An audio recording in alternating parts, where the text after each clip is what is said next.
Hello, I'm Kyle Malone with Grantmakers for Education, and I'm delighted to welcome you to today's webinar, Investing in the Future of Family School Partnerships. As you're gathering, we'd love to know who's in the room with us today, so please feel free to drop your name and organization in the chat box when you get a moment.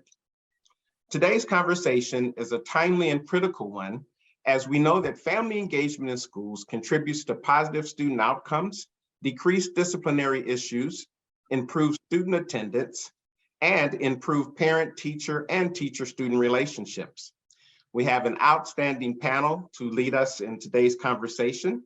And we're going to talk about examining systemic solutions to improving family school partnerships, including the National PTA's recently updated National Standards for Family School Partnerships. With that, it is my pleasure to turn things over to Helen Westmoreland with the National PTA. Thank you, Helen. Hi, thank you so much, Kyle and the team at Grantmakers for Education for inviting this really important and I think timely conversation. As Kyle said, I'm Helen Westmoreland. I'm the director of National PTA's Center for Family Engagement. And I'm going to be talking to you for just a few minutes before we dive into an incredible panel. So for those of you who are not familiar, National PTA is the oldest and largest child advocacy association. We represent 3 million members across the country. I always joke that PTA is just like represents our democracy, warts and all. We have 54 state congresses, many district congresses. Jesse, if you could flip to the next slide, local PTAs, and one more after that. Jesse, thank you. For those of you who are not familiar, PTA raises money for schools, but we also do a lot more. We advocate for federal, state, and local improvements to education, partner with schools on how to engage families with activities and events, and also distribute information to keep families in the loop with different things. So I am going to talk to you a little bit today about family engagement and frame our conversation. Jesse, if you could go to the next slide, please. Thank you. And I think it's really important to start with a definition of what we actually mean when we say family engagement, because lots of things are happening in the country right now, in the world, everything from parent rights and parent advocacy and choice to parents being involved from a volunteer perspective and participating in school events, to what parents do at home, right, to support their kids' education. All of these are really important. We are here today to all talk to you a little bit about one really specific lever within the broader family engagement field, which I would sort of coin as family school partnerships. And I would also put forward somewhat provocatively that a lot of what we see in all these other realms of family engagement really circle back to how intimately families feel they have a perspective and a voice in their own child's education and the day-to-day work that's happening inside their child's classroom or classrooms. So in that spirit, next slide, please. When I say family school partnerships, we're talking about the things that schools in particular do to engage families. For those of you who are not familiar, Tony Breik and his team in Chicago did some really incredible research a decade ago, looking at what it was that predicted school improvement in over 300 Chicago elementary schools.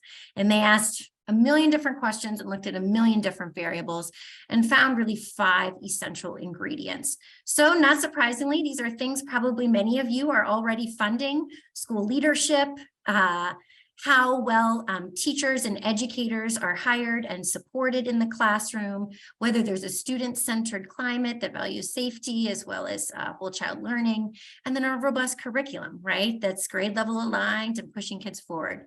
The 5th area that was equally important to all of these areas in predicting school improvement is family engagement.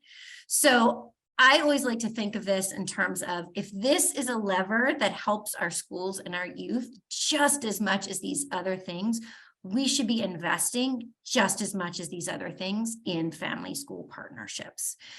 So with that, I want to talk to you all a little bit about why there is some urgency for this, particularly now. So next slide, please. National PTA just recently, in partnership with the incredible team at Edge Research, completed a national survey of parents just 2 months ago. So this is really still hot off the press of how parents are feeling about their ability to engage in their child's school.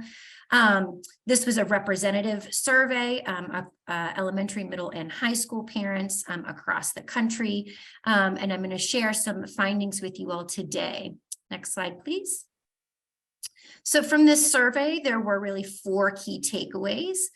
So first is schools show signs of reopening their doors to the community and positive ratings of their school environment. There is still some room for improvement.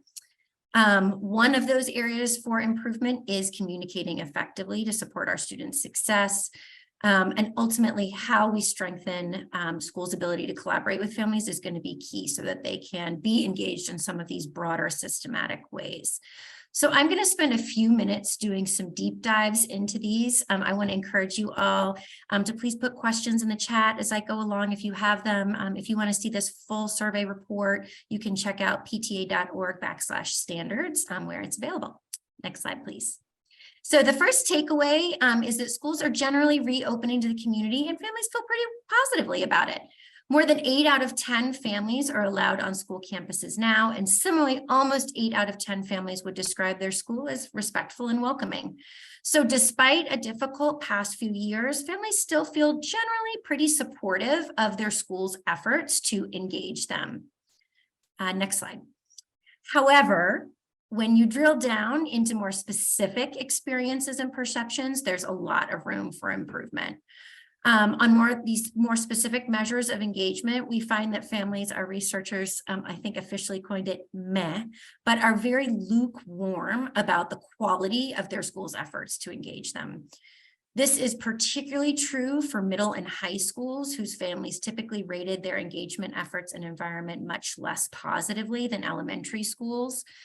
This survey also found that certain demographic groups, in particular families who speak a language other than English at home and families who themselves identify as having a disability, have many more barriers that they're experiencing to being engaged in school. 2 out of 3 of these families are not getting the support they need to be able to have the information, activities, and opportunities to engage in their child's education. Next slide, please.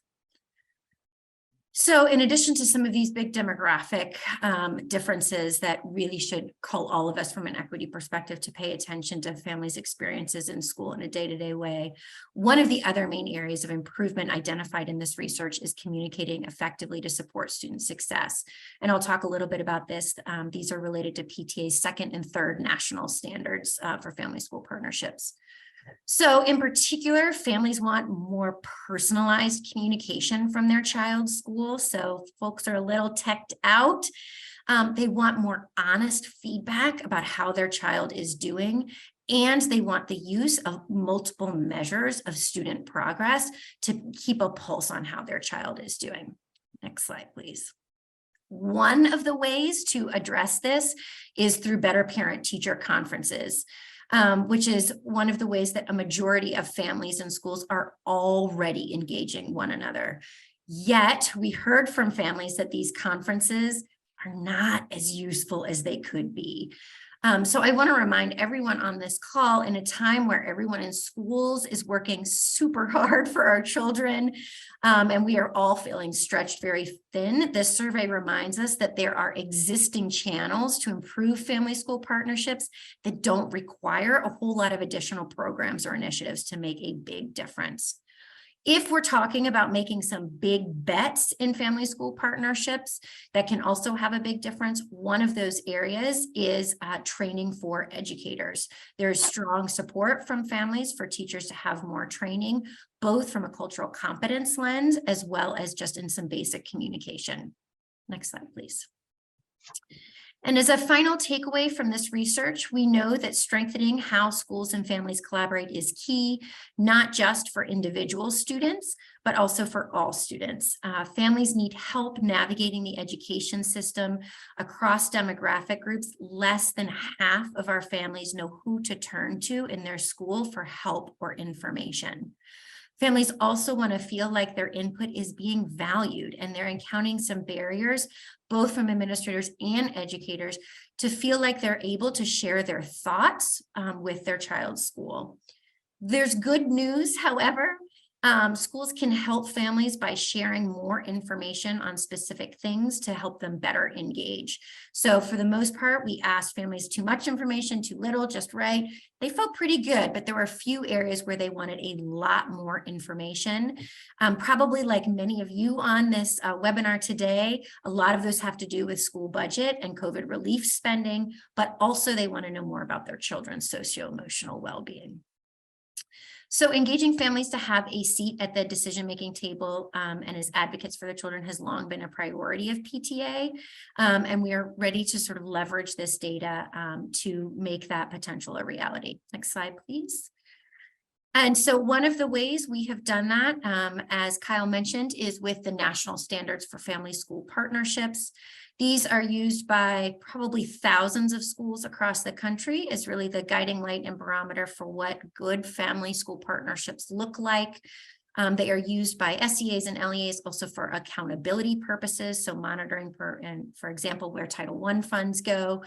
And they were last updated in 2008. So we have taken some time, next slide, please, to really update these standards to reflect a more modern understanding of what great family engagement looks like. So you'll see that three main changes that have been made across these standards are much more explicitly leading with equity, an expanded definition of student success that values not only academic progress, but also social and emotional well-being. And then these standards have also been differentiated by role more specifically. So what PTAs can do, what school leaders can do, what others can do as well. We're incredibly proud of this work. Hope all of you will check it out. This is one of many different levers you'll hear about in our webinar today that can be a systemic solution to improving family school partnerships. As I mentioned, this is a really important way to improve student learning. We know from the NAEP results that there is urgency to do that. And we have some more incredible folks on this call today that are going to tell you about some more specifically what that looks like, both from a funding perspective as well as an on-the-ground perspective. So I am incredibly honored to introduce our moderator for that conversation, Tracy Potts. I will let her say a little bit more about herself, but she is a longtime parent advocate and PTA leader, as well as a former journalist, and currently I'm the president of the Eisenhower Institute. She is going to let our panelists also introduce themselves. So Tracy, I'm going to turn it to you to take us away. And Jesse, you can take the slides down. Thank you so much, Helen, and thank you for really laying the groundwork of the what this work is and why it's so important. And I really hope with our panel today to get into how we can all engage and how we can all help make sure that this work continues and that we're investing in the really important work of family engagement. As Helen mentioned, I'm Tracy Potts. I'm the executive director of the Eisenhower Institute at Gettysburg College, where we train future leaders on public policy issues like education policy, which, as Helen alluded to, is one of my absolute favorites. And so we want to make sure that we are focusing on how to create a world where these new leaders that we're sending out there will have the proper support and the proper investment to keep these things going forward. I am absolutely thrilled to introduce this panel to you today. As Helen said, I'm a mom. I'm a mom who started out as a parent volunteer, moved into working as an education advocate, and then along with Helen at National PTA, Learning Heroes and other organizations, now work as an advisor to help move this work forward. And my colleagues today work in different spaces within family engagement and really are going to bring some very interesting perspectives on how we can all get involved. So I'm going to introduce you one by one and then ask you to give us a little bit, just briefly, a little bit of an overview overview of the work that you do and how you're involved in this space. We're going to start with Ambika Kapoor. She is Program Director with the Carnegie Corporation of New York. Thanks, Tracy.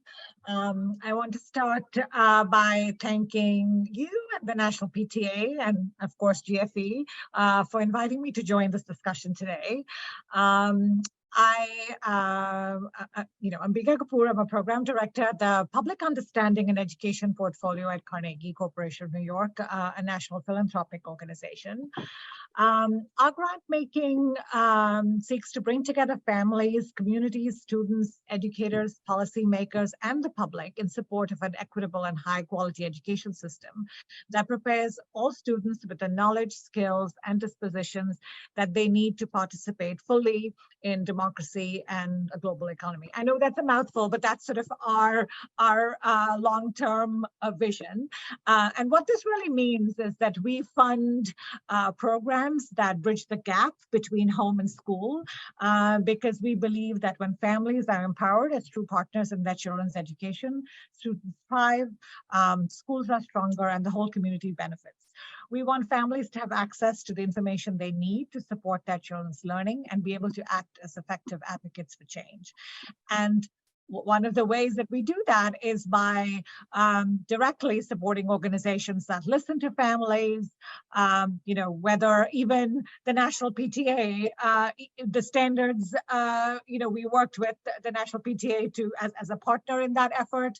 I think reaching families directly, finding out what they need, and how we can structure programs that can support them as well as schools to partner on the success of their children. So with that, I'm actually really looking forward to our discussion today and learning what others have to say too. So I'm going to turn it back to you, Tracy. Awesome, thank you. And I'm really looking forward to digging into a little bit of how you select these programs and what you're looking for, and how your organization, how the Carnegie Corporation has made this a priority. And I really want to make sure that everyone who is part of this webinar today can begin to see themselves in this work. The Carnegie Corporation is a really large organization, but none of us, or not all of us, are in that position, right? Sometimes we are smaller organizations. Sometimes we have different portfolios. And so I want everyone to be able to see, how does family engagement fit into what I'm doing? The next guest I'd like to introduce is Katie Lim. Katie is a program analyst with the Overdeck Family Foundation. Katie, tell us a little bit about your interest in this area. Thanks, Tracy. And I also want to take a moment to thank Grantmakers for Education and National PTA for inviting me here as a panelist today. My name is Katie Lim. I am the program analyst for the Early Impact Portfolio at Overdeck Family Foundation. We are a national funder that aims to open doors for every child in the US by measurably enhancing education, both inside and outside of the classroom. And so Tracy, your point about different portfolios, Early Impact Portfolio funds organizations that support families and early learning environments, and expanding the use of evidence-based practices. So I'm excited to talk a little bit more later about how family engagement fits into our portfolio. And so over the past 2 years, I've sourced 28 family engagement organizations, which have led to 4 grants that we've made in this space. And I'll just say that I'm really excited about family engagement because of 2 reasons. One, which Helen mentioned earlier, about the potential to drive academic and social emotional outcomes. And 2, it centers on community, partnership, and trust, which we all know have like ripple effects onto every level of a child's ecosystem. And so I'm really excited for our discussion later to unveil more opportunities for us to move this field forward and new opportunities for us to partner together. So I'll pass it back to you. Awesome. Thanks, Katie. And it's so important to have funders at the table talking about how this work gets done. So let me just say thank you to both of you and your organizations for ensuring that that happens. I would like to introduce to you Gina Martinez-Ketty, who is the Executive Director of the Parent-Teacher Home Visits. And actually, this was one of the first organizations I became aware of when I got active on a national level with National PTA, and had a personal experience as a local PTA leader on the value of getting educators into those home environments and how powerful that can be. So when we're talking about investing, we've also got some folks at the table who can really talk to us about the value of this work. So Gina, welcome. Tell us a little bit about what you do. Thank you, Tracy, and thank you, Grantmakers for Education, National PTA, for this just incredible opportunity to be here to share our work. My name is Gita Martinez-Ketty. I'm the Executive Director of Parent-Teacher Home Visits, and Parent-Teacher Home Visits is all about building relationships of trust between families and schools, and we do that by providing training to educators on how to use our model of relationship building home visits. We started in one community in Sacramento, California 25 years ago, and we have grown. We have provided training now in 28 states, plus Washington, DC, and Saskatchewan, Canada. And last year alone, our home visitors did over 30,000 home visits in over 500 sites across the country. And a little bit more about our work later. Okay, sounds good. I can't wait to dig into it. And I'd also like to introduce you today to Vidya Sundaram, the CEO of Family Engagement Labs. Oftentimes where we learn how to actually do things is to get into the lab and try it out. So Vidya, tell us a little bit about the work that you do. Thank you, Tracy. And also I'd like to extend my appreciation to Grantmakers for Education and National PTA for the opportunity to be here. I am Vidya Sundaram. I'm a co-founder and CEO of Family Engagement Lab. We are a national nonprofit organization. Our mission is to ignite the power of families to support learning at home. And I've spent almost 20 years of my career in the area of family engagement, designing resources that have been used by more than half of US families. And over time and time again, I've found how important the homeschool relationship, particularly the parent-teacher relationship, is to family engagement, but also to learning outcomes for children. And that's what really anchors my work today. And also the work that I've done over this period has been made possible through support from educational funders in this network. And so philanthropy plays a huge role in the cultivation of great ideas and innovation in this space. And so I'm really excited for our conversation. Excellent. Thank you so much, Vidya. So I want to go back to Ambika and talk about the funding of this work and the prioritizing of this work. I know as we were preparing for today, we talked about the importance of prioritizing family engagement within the existing portfolios that your organization may already have. So talk to us about how you have invested specifically. Perhaps you can give us some examples, why this is important to you, and how funders, other funders, your colleagues can look at approaching this work. Sure. So when we launched a new portfolio in 2015, we called it Public Understanding. Our initial motivations at that time were to make sure reforms in education are informed by, a deep understanding of the needs, desires, and experiences of the public. And also just to make sure that the public was well informed about changes taking place in their schools. So to that end, we made grants to organizations that elevate the voice of various stakeholders in the education system, that's students, educators, and parents. And this really was a direct result of what many of us education funders know and have learned through some lessons that from the standards and assessment movement, the Common Core. We had invested in some of those efforts, and we learned that we didn't do a great job with stakeholder engagement. But as we began this work and wanted to learn more about how do we actually do this, how do we engage stakeholders, especially families, and how do we bridge this gap between home and school, we commissioned a landscape analysis. In fact, we had Parthenon EY do this for us in 2016. They surveyed 74 foundations.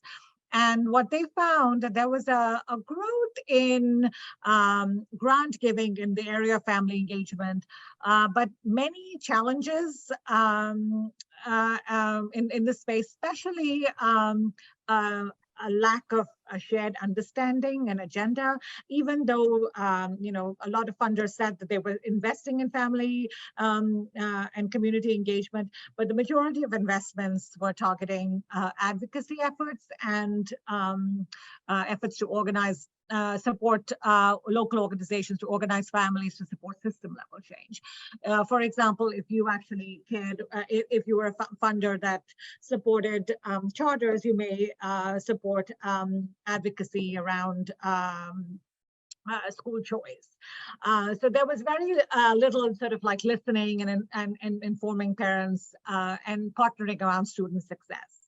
So through this work, we sort of gained a deeper understanding of the various forms of family engagement, and sort of started looking at sort of what could be some areas of focus for us. And I have, I mean, just to sort of give you a sense of some of where we have landed, Dr. Karen Mapp at Harvard, sort of with her work on dual capacity framework, helped also shape some of our thinking. So based on this landscape analysis and some of our thinking about bridging the gap between home and school, we have invested in 5 priority areas. We sort of took on this role, given that we weren't the largest funder in education. We took on this role of a thought leader on and invested in sort of reports that I just mentioned, Dr. Karen Mapp's report, a couple of other, a playbook on family and community engagement, the thought leadership place on how funders, policymakers, and educators can support stronger homeschool connections. Another area of investment for us was investing in promising tools and models for strengthening family engagement in schools and districts. This was, we support Family Engagement Lab, which you're going to hear more about, or as Helen talked about, how parents and schools and teachers can communicate in various languages. We fund another organization called Talking Points that translate parent-teacher communication in over 150 languages. Another area of interest for us at investment is support for community-based organizations in creating family engagement strategies that meet the needs of traditionally underserved populations. And also in being a national funder in underserved areas. And we have also been playing a role in supporting, creating working groups of funders that now focus on this issue.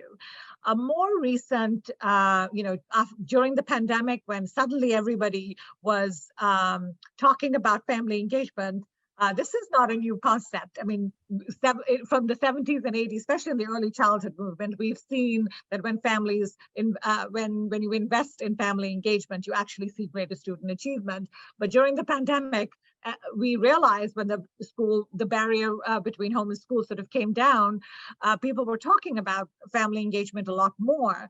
And so we did another landscape analysis that the Center for Public Research and Leadership at Columbia University conducted for us.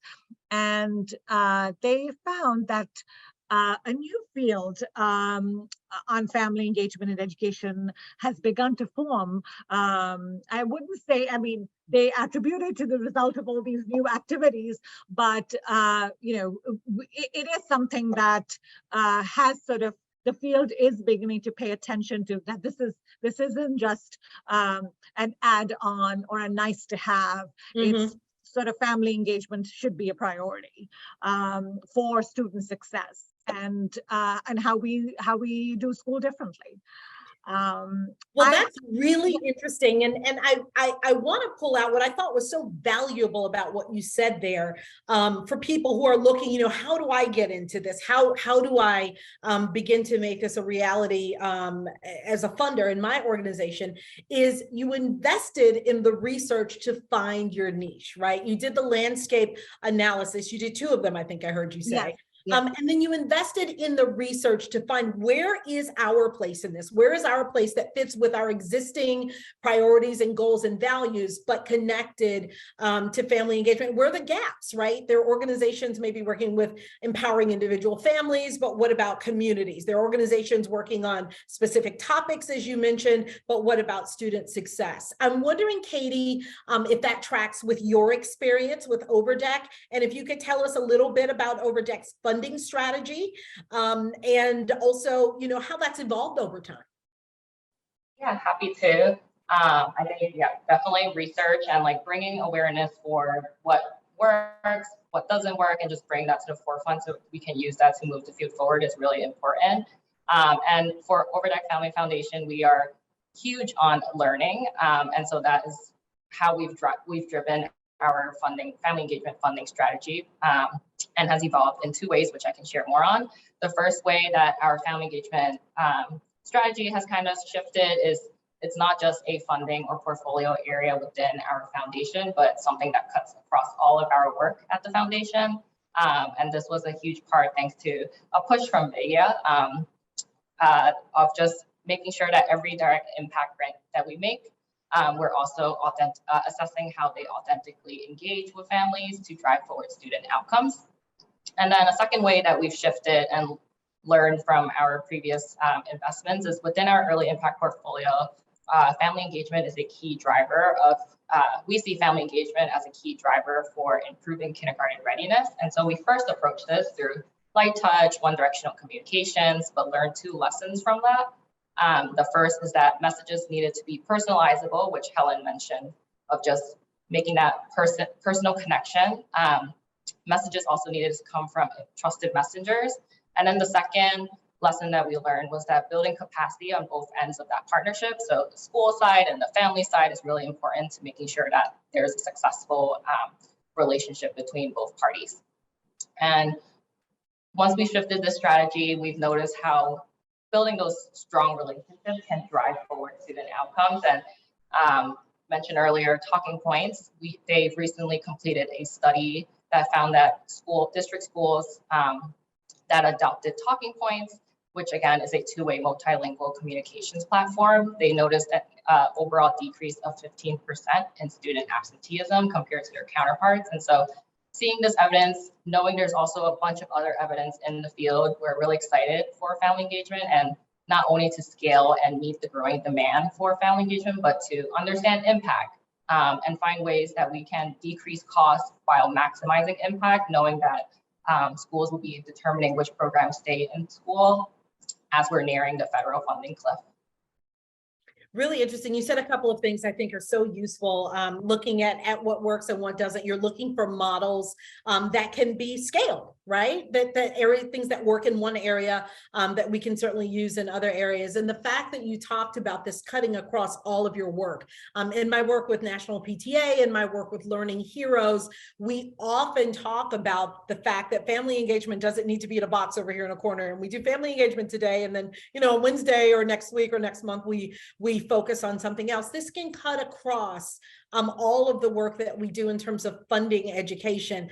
But that point about scale, I'd really like to dig into, and I'm going to start with you, Vidya. They've mentioned you twice. Katie talked about you giving good pushes, and Ambika mentioned you as well. Gina, you're on standby because I want to ask you the same question. Within your organization, you guys are doing the work. How do you balance the need for scale and impact with the need for the depth of work and engagement? Sure. Yeah, I think I can describe a little bit what the work is at Family Engagement Lab. So we launched a service in 2017 called Fast Talk, which stands for Families in Schools Talk. Since we launched, we've supported more than 45,000 students in districts across the country to improve learning outcomes through family engagement. And what Fast Talk does is it helps teachers send tips and activities to families that are directly connected to what kids are learning in the classroom every day. So, you know, if a teacher is using the illustrative mathematics curriculum, for example, and they're starting a unit on fractions, as a parent, you're going to get a little tidbit of information about that, and with some information about how to support that, you know, that new content, information, engagement at home. Parents really want to help their children, and they so often are turning to their child's teacher to know what to do and how to support their children. And right now, you know, most teachers are responsible for communicating with families about what children are learning, but don't have the training, the tools and support to be able to fulfill that. And a major challenge is that, you know, is around that training. I think just as to reiterate what Helen had surfaced from the research they had done as well. So, you know, when teachers are given training, tools, and support, as we found with Fast Talk, we've demonstrated growth in student learning outcomes of 2 to 3 months in literacy. And with the greatest impacts observed, and this is so important, we're seeing the greatest impact for students who are furthest behind their peers. It's so important to be thinking about family engagement, not just as a lever to improve learning outcomes in general, but to think about the devastating impacts that the pandemic has had at exacerbating inequities in learning outcomes. That family engagement can be really successful and effective at closing those gaps. And so how we approach scale is we really need to understand what works in different contexts, because communities are different, families are different, classrooms are different, and then think about what's in common across them and what needs more customization. I'll give an example of how we've seen this play out and especially in how schools approach what they're teaching. There's so much variation in how even from classroom to classroom, how teachers approach curriculum, but grade level learning standards don't vary that much from classroom to classroom. And so how we've designed Fast Talk is we've made it really anchored around learning standards, but then can be further customized to support and provide more depth based on the specific ELA, math, or SEL curriculum that a teacher is using, such as EL education, CKLA, or as I mentioned before, illustrative mathematics. That is really useful. You talked about customizing. I was thinking about that before you mentioned it, because in balancing scale and depth, this is a great way to do so. As you hand this tool to teachers, to educators, to districts, they can then apply it to those diverse communities that you talked about that may learn in one way versus another. I can tell you as a mom, I told my kids after 5th grade, don't ask me to help with the math. I've got 2 degrees, but I don't get the new math. So I can certainly see the value of being able to provide to families something that they can really grab and bite and be able to use to help their kids. Gina, parent-teacher home visits is something that I have long been fascinated by, but talk to us a little bit about how your organization is balancing that need as well. Yeah, thanks, Tracy. So I mentioned earlier that, we are all about building relationships of trust. We provide training and we prepare teachers to use our relationship building model of home visits. And I also mentioned that we started in one community, we've grown, we've done training in 28 states, plus Washington, DC, and Saskatchewan, Canada. So we've experienced some scale and some growth over the years. But what we came to realize a few years ago was that for us, scale had to be much more than just about expanding numbers. Now, we want every learner in the country to experience the power of parent-teacher home visits. And we also know that if we want to have the impact that we want to have, that we also need to pay attention to depth and quality of implementation. And that decision point for us came right around the same time that we were wrapping up a national evaluation of our work. And that evaluation lifted up a lot of research findings, but 2 findings in particular stood out that I think have informed our approach to scale. So one of them is that one finding was that the parent-teacher home visit model really helps both educators and parents change their mindsets about each other. So they end up seeing each other differently. They really begin seeing each other as co-equal partners in the education of the child. So that was one finding that stood out. The second one was around student outcomes. And, we expected that students who received a home visit would show significant decreases in chronic absence and significant increases in academic achievement. And in fact, the research bore that out. That was true. But what we did not expect to find, which the research also showed, was that when schools implemented the parent-teacher home visit model with at least 10% of their student population, those schools saw similar decreases in chronic absence and similar increases in academic achievement at the whole school level. So even for students that did not receive a home visit. So for us, we are trying to think about, how do we provide additional support to teachers to maximize those mindset shifts, because for every one teacher that we reach in that way, they're potentially reaching all of their students, not just the students they're doing home visits with. So that's one way we're kind of thinking about scale. The other thing that we're trying to think about is how do we provide additional support to schools and districts to help them create the systems and the infrastructure to get to that 10% threshold and be able to sustain that over time to be able to see those whole school effects. So that's a couple of ways we're thinking about scale. That's interesting. And I would imagine that when people like Katie and Ambika and other funders are looking at where to invest, that type of thinking is valuable. What you talked about in terms of scale versus depth, and scale not just meaning numbers, right? We found a good thing and now we're just going to expand it in the same way to many different places, because as you talked about, communities and families within communities are very different. But then that key point that you made at the end, Gina, about adding support to create systems, I think is very important. I would imagine, and maybe Katie and Ambika, you can weigh in on, as you are looking at models and looking at organizations to support, are you looking and listening for organizations that are doing what Gina's doing? We're looking to create systems, to create training, to provide development so that we can, as she said, in a way that's more than just about numbers, scale this in a smart way. Smart scaling, we might call it. I feel like, Ambika, I feel that you have something to share on this. I'm kind of. Oh, sure. I'm happy to jump in. I was going to say, Yeah. Katie, go first, but I'm happy to Sure. to jump in too. You know, Gina, when you said, and you too, Vidya, when you talked about scale, I think for us as funders, scale, it's depending, it means so many things. And I think it depends on the organization and the audiences that you're, you know, so working with, the communities that you're working in. It's the depth of the scale, as well as, you know, in some cases, numbers. If you're a big, large national organization, like Learning Heroes that you mentioned, doing a survey and creating tools and resources, maybe that families can use to better understand the learning progress of their kids. That could be big numbers and scale that way.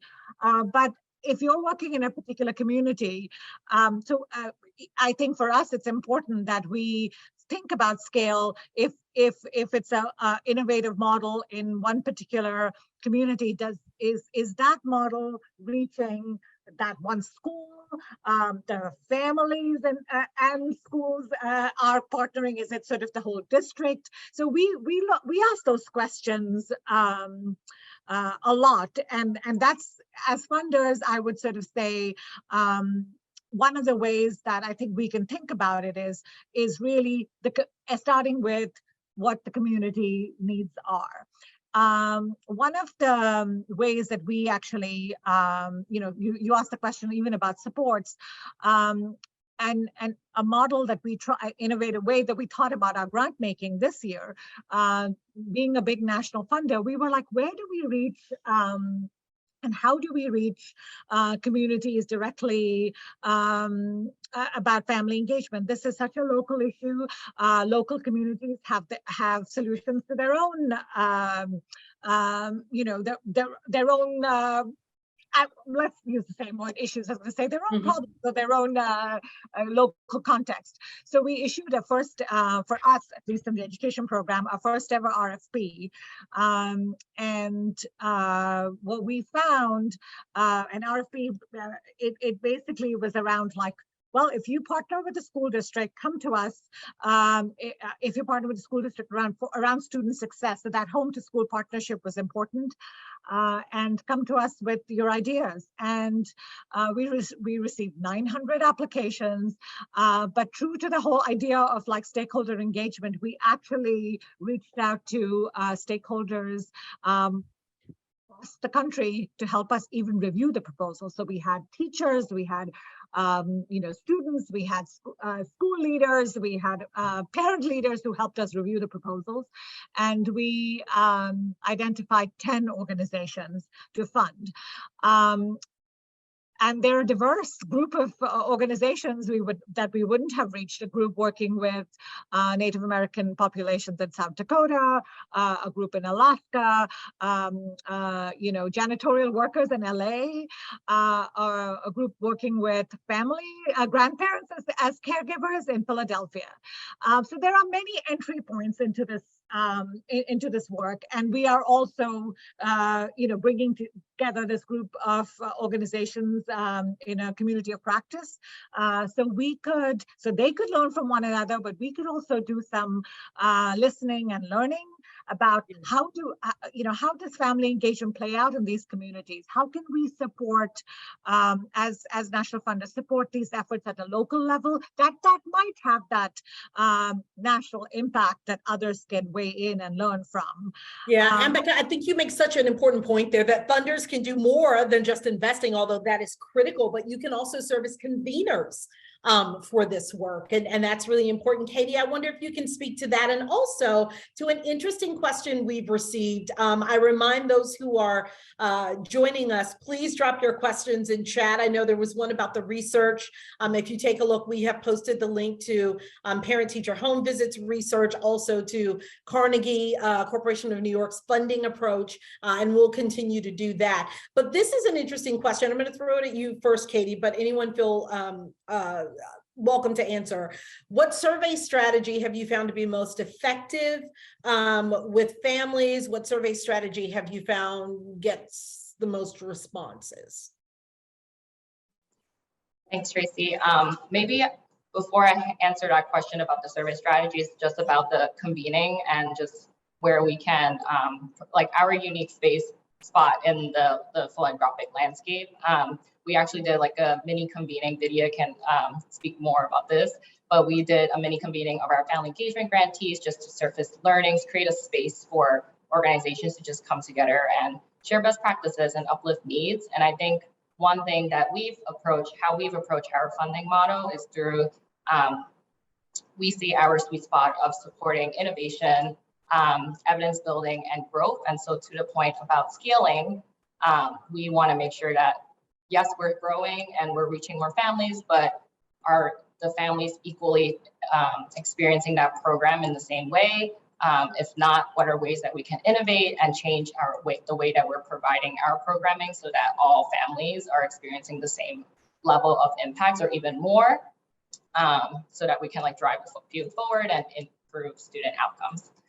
And then on the survey question, I think it's really about just finding ways to engage and build trust with the communities that you want to work with. I think the first thing is about trust. If I trust you, I will do a survey that you send out. So really about just building that trust and partnership with the communities, so that you can kind of have those relationships where you send out a survey and it will complete it. So.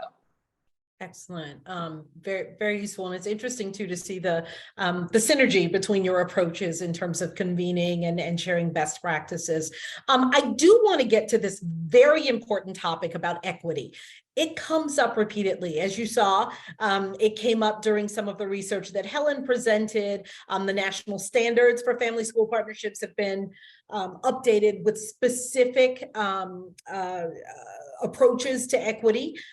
Clearly, we are seeing the need for more equitable approaches. Vidya, Gina, I'm wondering, in the work that you're doing, what does equity look like? How are you approaching this? And what should funders prioritize in terms of making family engagement an equitable proposition? Because as you said, communities and families are so different.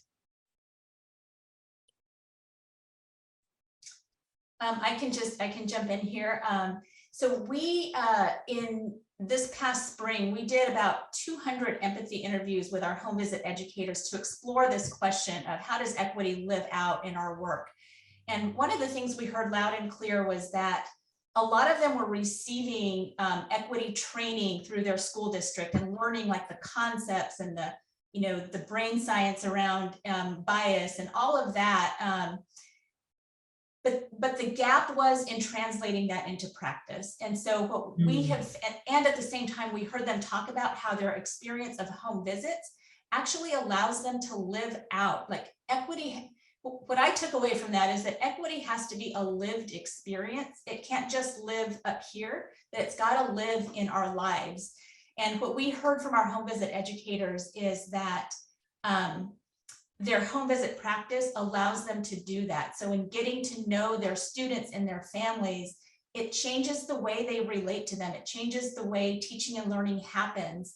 It changes the way parents see schools. It changes the way parents and family members see themselves as leaders and advocates for their children and their community.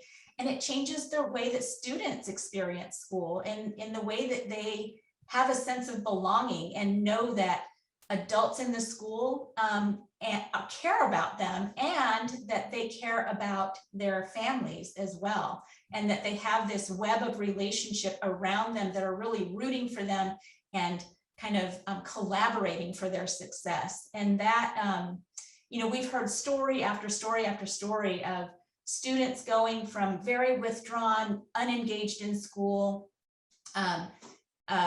doing poorly in school, and after the collaboration that results from parent-teacher home visits, they're all of a sudden engaged in school. They have a sense of belonging. They're both their academic achievement increases, they show up to school more, and their social and emotional well-being changes as well. So it really is, I want to come back to what Katie was saying earlier about trust, and that for us, that's just such a strong foundation. And I always say that if you have trust between families and schools, that probably every other initiative or program is going to work a whole lot better if you've got that foundation. So, and you talked earlier, a few of you talked earlier about relationship building and trust building and the importance of that in dealing with family engagement. I got to tell you, I will never forget the first time as a parent leader, I went on a family home visit. It really opened my eyes to how to do this better. And to me, it was very clear.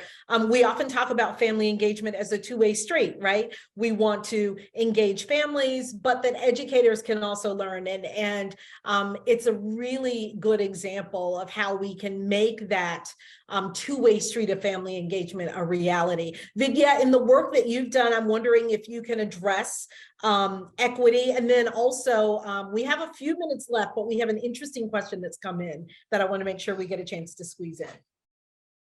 Sure. I mean, I think really have taken a lot of inspiration from Gina and her colleagues' work at parent-teacher home visits in establishing, you know, that emphasis on trust and relationships, especially between parents and teachers. And I have to give some acknowledgement that a lot of the Past Talk model was developed with a lot of inspiration from parent-teacher home visits. So really want to appreciate you all for your work there. We approach equity in a similar way, also more anchored in recognizing the power that families have to shape their child's learning journey. And through Fast Talk and the ways that we help schools give families information about what their kids are learning, and how parents can help at home with their home language and then in their home environment and using accessible technology.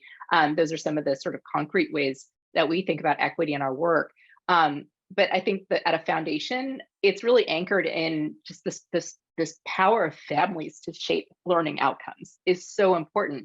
And I think what foundations can do, you know, to approach the work in a similar way, or funders can do, is by recognizing the important role that families play in education and not distinguishing family engagement as a separate initiative area, but is really tightly integrated in the success of any educational initiative. And so, for example, and I say this, I reiterate this because it's something I still see very prevalent in conversations where, you know, somebody may be leading a literacy initiative, but does that program officer have the flexibility to be able to recognize the connection between a literacy initiative and family engagement? You'll likely find that family engagement programs in your community or in your domain are having a powerful impact in your focus area. But if your investment criteria isn't flexible enough to take that step to be able to make those types of investments that would have that, you know, that outcome, potentially more of an outcome, then, you know, I think there would be some, you know, great potential and opportunity to expand like the flexibility in the model, the investment models, to incorporate family engagement more there. And if folks are already investing in family engagement as an integrated initiative, that's great. And I would think, you know, I think the opportunities there around how to collaborate, with other funders within your foundation or other funders who are looking at equity in learning and bringing your insights because of your focus on family engagement to strengthen education investments overall. I think there's just huge potential to be able to bring, the thinking together in a more integrated way.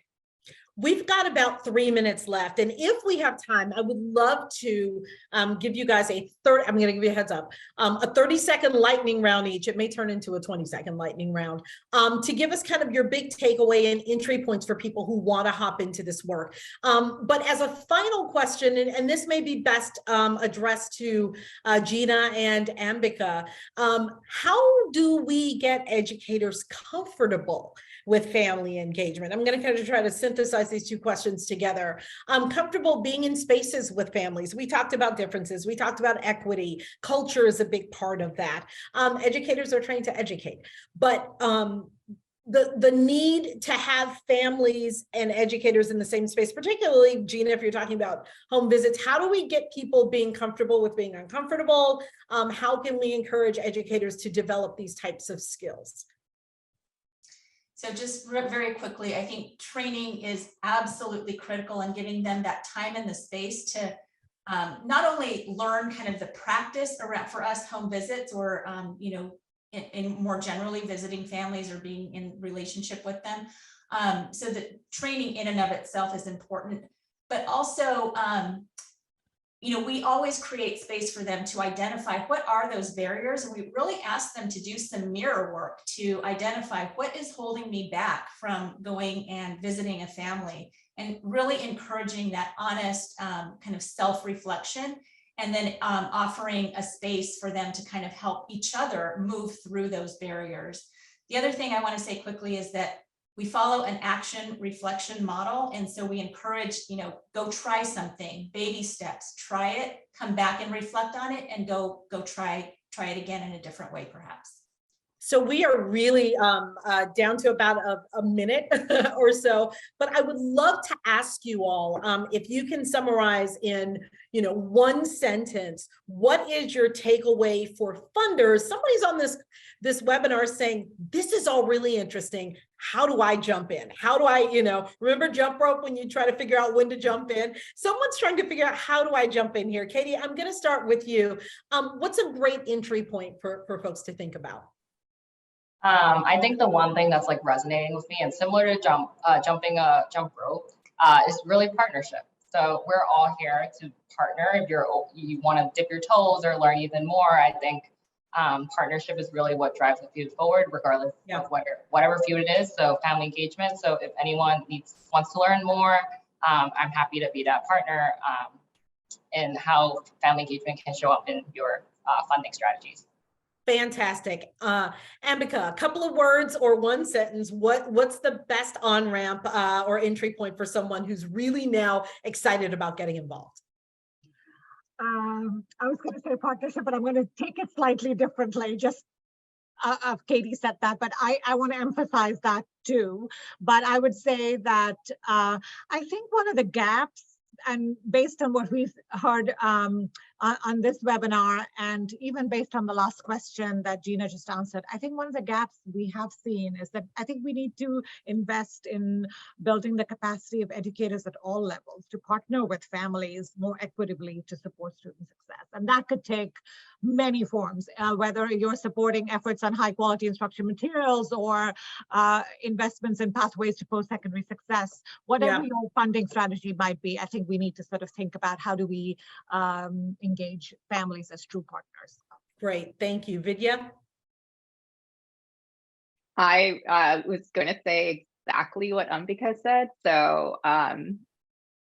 thank you. You're going to hit the repeat button. Sounds good. And how about you, Gina? I know we just wrapped with you, but you get the final word on this.